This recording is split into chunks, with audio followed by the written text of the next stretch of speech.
Hey everyone, it's Lexie, and so in today's video I'll be sharing with you all the books that I ended up reading in the month of August. So you guys may have noticed I'm in this hand brace. So in the beginning of the month I was having some kind of bone pain, so I went to the doctor. They did an x-ray and it showed that I have a benign bone tumor in this bone here, and it was confirmed by the MRI a couple weeks later.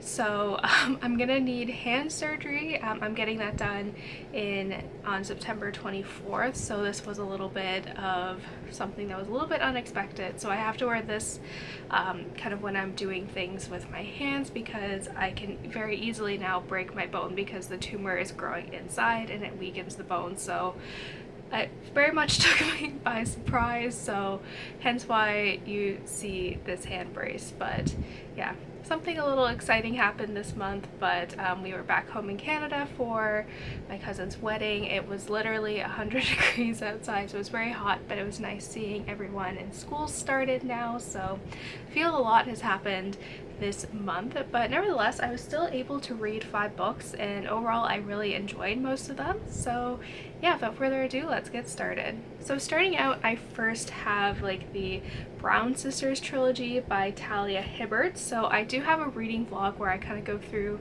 my experience reading each of these books. So if you want to go and check that out, I'll have that linked up in the cards. But essentially this is a contemporary romance trilogy following the Brown sisters. So the first book in Get a Life, Chloe Brown, we follow the oldest Brown sister, Chloe, and she is dealing with chronic pain, and she has a near-death experience, and she makes a list, and her life flashes for her eyes, and she realizes that she really wants to, you know, live and do something with her life. So she makes a list of things that she wants to do, and she ends up falling in love with her landlord, tenant, overseer, and it kind of goes off from there. I will say this one was my least favorite out of the trilogy. I think the romance, it did follow a lot of tropes, and some of the complaints I did have was that it was very kind of predictable, and some of the conflict could easily have been resolved for better communication, which I think is just a common I guess again another trope in kind of this genre. But yeah, and I found Chloe to be, and the resolution was solved within 10 pages, so it wasn't that long of a kind of breakup period.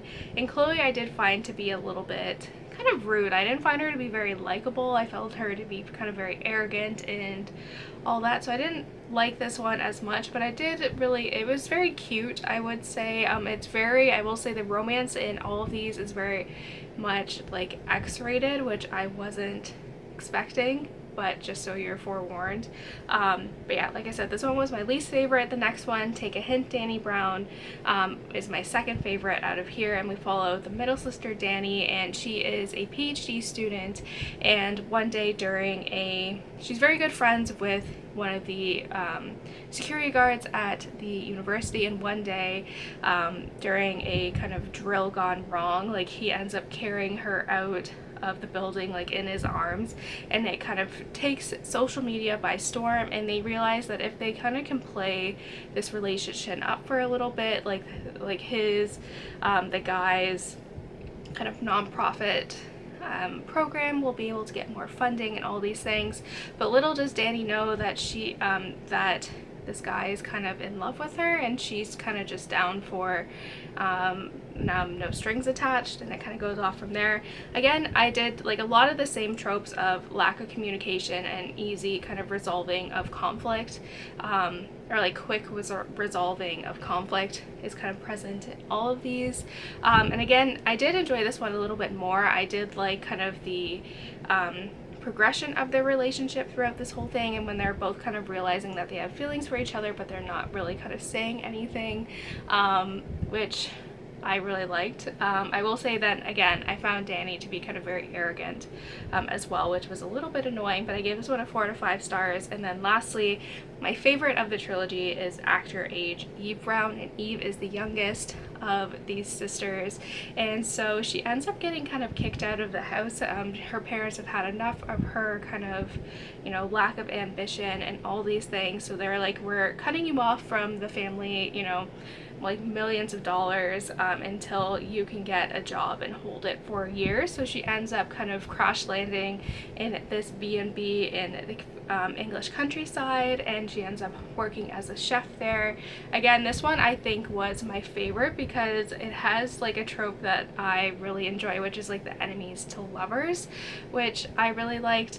And it's like, I think that's my favorite trope. Like, look at like Booth and Brennan, Anastasia and Dimitri, like Princess Mia, and I think it's Nicholas. Like, basically my favorite kind of romantic ones kind of deal with the lovers to haters type, or haters to lovers trope, which I really like in here.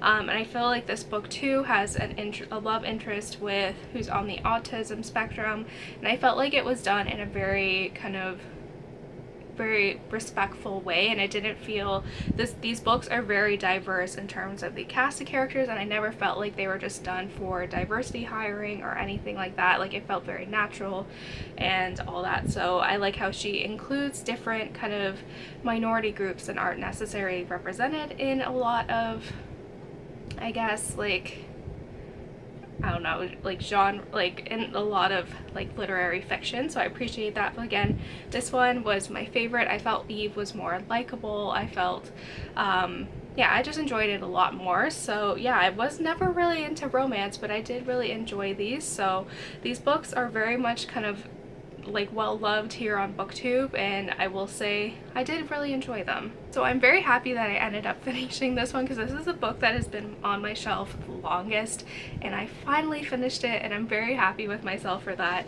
And it is Deadwake by Erik Larson, and this is a non-fiction book about the final sailing of the Lusitania, which was a passenger boat that was attacked by the Germans during World War I, and it kind of led to the US joining the war. So I've read quite a few of Erik Larson's books in the past. I read Devil in the White City back in high school, and I really loved his way of nonfiction, and I feel like people are very much kind of turned off with nonfiction because they find it to be very dry, like reading a history textbook. But what I like about Erik Larson's writing is that he almost makes it like a novelization. So he incorporates a lot of, you know, passengers' first accounts, like diary entries, like what these people who are actually involved with this wrote down. So it almost feels like a novelization. Like, I don't feel like I'm reading a boring history book. Like, he keeps you very engaged throughout the whole thing. So we get the perspective of the captain of the Lusitania, the perspective of the passengers that were on it, and then we also get the perspective of the German U-boat operator, which was the one that eventually ended up sinking the ship. So I really like this one. Like I said, this was the one that was book on my shelf, the book that has been on my shelf the longest, but I'm really happy I picked it up. I learned so much about this book, like this kind of point in history, because I feel like I was like taught this, but not to the extent of this. Like, I learned about the different passengers on the boat and like how the timing of this happening in history, like if it was just 30 minutes slower, like everything would have been fine. Like, I think that is just so interesting, and how this historical event was very pivotal for World War I, which I think is really interesting. But I learned so much. I was kind of engrossed in the world of the passengers of the ship and kind of what it's like living on a U-boat and like all these things, which I thought was really interesting. But yeah, if you are like interested in this time period but you're a little bit hesitant of kind of reading a nonfiction, I think Erik Larson is a really good author to check out, because like I said, I find his books kind of more novelizations, not like a dry history textbook. And you can like see, like, basically this half of the book is all references, and it's like all diary entries and like all these things, which I think is just really interesting and cool how he does that. So I gave this a 4 to 5 stars. I really liked it. And lastly, this is a book that me and my friend have been reading together for our book club pick, and it is Shadow and Bone. So I read the original Grisha trilogy back in 2016, so it's been a while since I've revisited this world and these characters, but we wanted to watch the Shadow and Bone TV show on Netflix.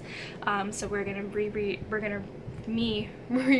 the trilogy and then the Shadow and Bones duology, and then we're going to kind of watch the TV show. But I will say this book, I feel like it holds up well in some areas, but you can see how it is still kind of reminiscent of some of the things in YA that haven't aged well since this was published almost 10 years ago. So basically, I don't really need to explain the plot of this, but it follows Elena, who ends up finding out that she can summon the sun, and that is a very valuable kind of gift to have when there is this shadow fold that is taking over her country, and so she is the only one that can really defeat it. And then I think like my favorite things in here is the Darkling. I think he's a really well done kind of character, well fleshed out, very complex and interesting, and I really appreciated that more the second time around, just because of how I know how things kind of play out, which I thought was interesting. I did remember quite a bit in here, which I was actually pleased about. It was more just like the side characters that I didn't remember that much, but overall I remembered the general plot, which was exciting. My complaint that I was saying in here was more so to do with kind of Elena and just hating girls based on her, like how much she thinks they are beautiful, and just kind of being too concerned with how people look. And I think that can be like, I feel like that doesn't send a good message to younger audiences, and I feel like we've kind of shifted away from that from like a YA standpoint, where it's not as common for that. Like the girl on girl hate, I think, has kind of gotten out of style, so you can see how that's kind of dated. But I do think this is a solid, good start to the trilogy. I gave it a 3 out of 5 stars. I think the second one in the trilogy is my favorite, so I'm looking forward to rereading that. But it was fun kind of being back in this world and having this refresher and everything like that for the Netflix show. So yeah, overall really enjoyed this one. That's it, guys. I hope you guys enjoyed this video. Let me know in the comments below what books you read this month and all of that fun stuff. So yeah, thank you guys so much for watching. Don't forget to give this video a thumbs up, and I will see you guys next time. Bye, guys.